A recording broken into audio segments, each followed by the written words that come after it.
Hello hi दोस्तों, स्वागत है आप सभी का गुड मॉर्निंग कागज़ नगर के इस एडिशन में। आज तारीख है 5 फरवरी 2025 की और दिन है बुधवार का। क्या कुछ हो रहा है हमारे शहर कागज़ नगर में, क्या कुछ हो रहा है देश विदेश और प्रदेश में, ये सब कुछ बताने के लिए मैं आपका दोस्त कौशिक आ गया हूँ आप सभी के सामने। तो चलिए दोस्तों, शुरुआत करते हैं आज के खबरों की वेदर रिपोर्ट से। आज भी तापमान कल की ही तरह स्थिर रहेगा। दिन के समय में 35 डिग्री टेम्परेचर जाने वाली है, वहीं रात के समय में 19 डिग्री टेम्परेचर रहेगी। तो कल जैसा मौसम था आज भी वैसा ही मौसम रहेगा। दिन तमाम गर्मी रहने वाली है। रात को 8:30-9 बजे के बाद में धीरे धीरे ठंड पड़ेगी।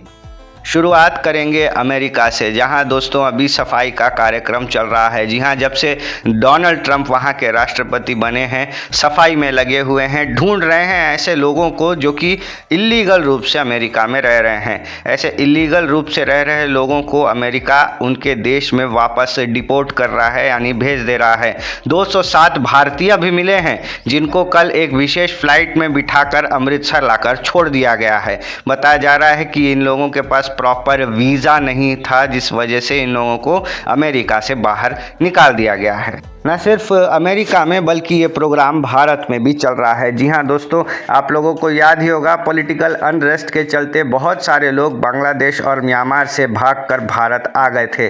बात कुछ दिनों की थी तो ठीक था, लेकिन ये लोग यहाँ आकर के आधार कार्ड बना रहे हैं, वोटर आईडी कार्ड बना रहे हैं और बता रहे हैं कि हम भारतीय हैं। तो ऐसा है दोस्तों, इन लोगों को ढूंढ ढूंढ कर निकाला जा रहा है और जल्द ही इनको इनके देश में वापस भेज दिया जाएगा। खैर, इसी चीज़ को लेकर के कल सुप्रीम कोर्ट ने जो है असम की सरकार को फटकार लगाते हुए कहा, क्या आप लोग किसी मुहूर्तम का इंतज़ार कर रहे हैं? क्या कोई ग्रह नक्षत्र देख करके इन इमिग्रेंट्स को निकाला जाएगा? जल्दी जल्दी कीजिए, वरना ये लोग यहीं पर रह करके भारतीय होने का क्लेम करने लगेंगे। तो ये सारी चीज़ें जो है सुप्रीम कोर्ट की नज़र में भी है। वो चाहते हैं कि जल्द से जल्द इन इमिग्रेंट्स को इनके देश में वापस भेज दिया जाए। सुप्रीम कोर्ट है दिल्ली में और दिल्ली में है आज आम चुनाव। वहाँ होने वाले हैं एमएलए के इलेक्शन। एमएलए इलेक्शन में अब तक आम आदमी पार्टी भारी भरकम वोट हासिल कर रही थी।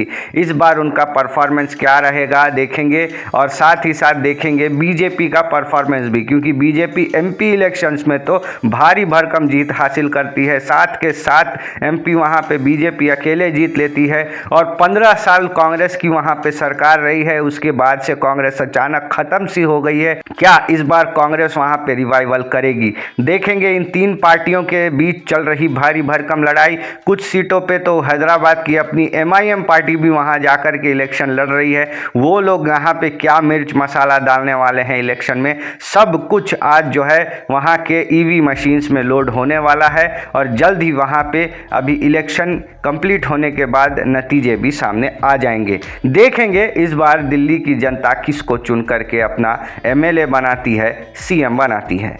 दिल्ली के एमएलए का तो नहीं मालूम, मगर अभी हमारे एमएलए हरीश बाबू प्रयागराज के कुंभ मेले में स्नान करते हुए दिखाई दिए। जी हां दोस्तों, उन्होंने अपने सोशल मीडिया हैंडल फेसबुक पे ये पोस्ट शेयर की है। इसके अलावा हम आपको जो तस्वीर दिखा रहे हैं, ये साक्षी पेपर में छपी हुई है। वो त्रिवेणी संगम प्रयागराज जाकर के कल अपना कुंभ मेले का स्नान करके आए हैं। कुंभ मेले के बाद चलते हैं अब नागोबा यात्रा पर। जी हाँ दोस्तों, बहुत दिनों से ये यात्रा चल रही थी। इसका प्रोसेस तो दरअसल 2 जनवरी को ही शुरू हो गया था, लेकिन पिछले कुछ दिनों में ये मेला सार्वजनिक रूप से खोल दिया गया था, जिसमें ढेर सारे लोगों ने वहाँ पे नागोबा जी के दर्शन किए थे। दरअसल नागोबा है शिव जी, और शिव जी को वहाँ पे नागोबा नाम से बुलाया जाता है। दूर दूर से लोग वहाँ पे इनके दर्शन के लिए आ रहे थे। न सिर्फ कागज़ नगर आसिफाबाद से, बल्कि मंचिरियाल, निर्मल, आदिलाबाद, इवन कि महाराष्ट्र से, मध्य प्रदेश से और झारखंड, छत्तीसगढ़ से भी लोग यहाँ पर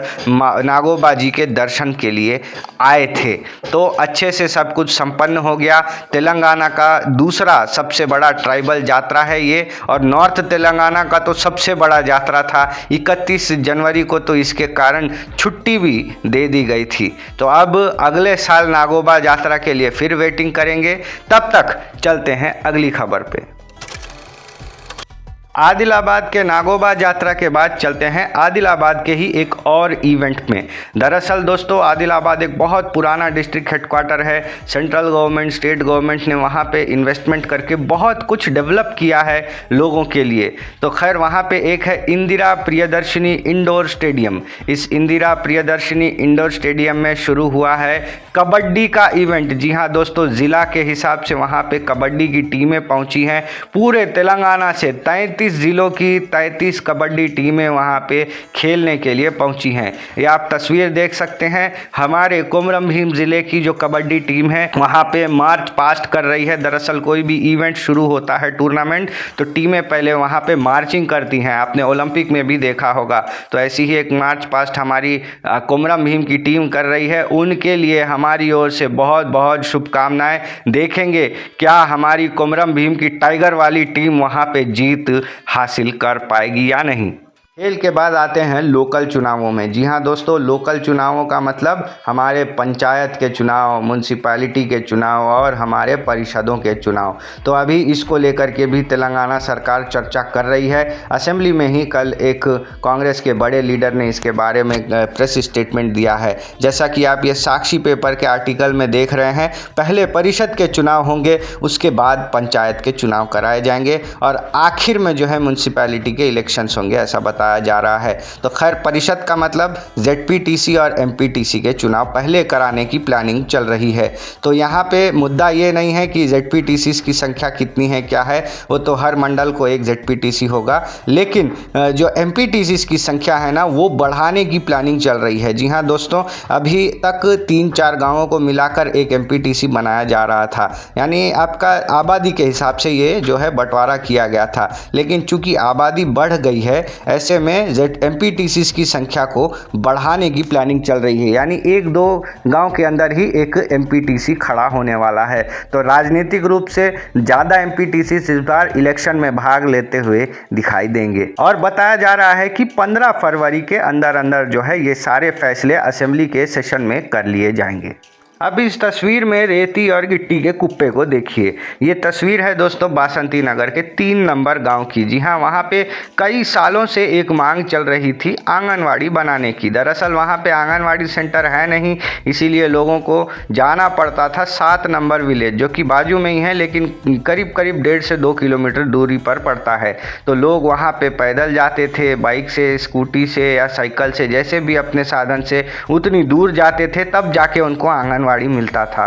तो यहाँ पे बासंती नगर तो अभी ग्राम पंचायत का हेडक्वार्टर बन गया है, इसीलिए उसको थोड़ा प्रेफरेंस देना ज़रूरी भी है। बहुत सारे हमारे दर्शकों ने इसके बारे में हमसे बात की है कि भैया एक यहाँ पे आंगनवाड़ी सेंटर बनाया जाए ताकि लोगों को आने जाने में परेशानी ना हो। तो यहाँ पे बहुत दिनों की ये मांग अब पूरी होने वाली है। आप देख सकते हैं वहाँ पे आंगनवाड़ी सेंटर के कंस्ट्रक्शन का काम शुरू होने वाला है, जिसके लिए ये रेती और गिट्टी वहाँ पर लाकर रख दी गई है। तो इसके लिए बासंती नगर के 3 नंबर गांव वालों को बहुत बहुत बधाइयाँ। खबरें और भी हैं दोस्तों। जी हाँ, अभी तो हमने सिर्फ 10 ही खबरें सुनी हैं, लेकिन वो बताऊंगा आपको अलग से दूसरी वीडियोस में। खैर आज के लिए इतना ही दोस्तों, अगले एपिसोड में मिलूंगा जहां आपको बताऊंगा कागज़ नगर के कुछ खास और विस्तार से हुए समाचार। तब तक अपना ध्यान रखिए। Have a good day.